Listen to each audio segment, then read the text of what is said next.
ស្ដី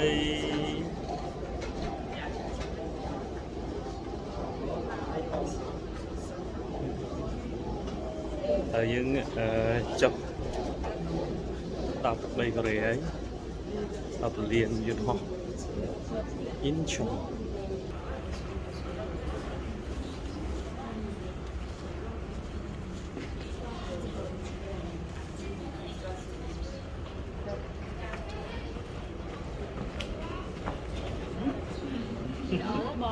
ផាច់នេះទៅអូយ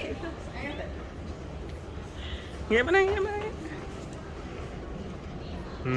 នេះបាទ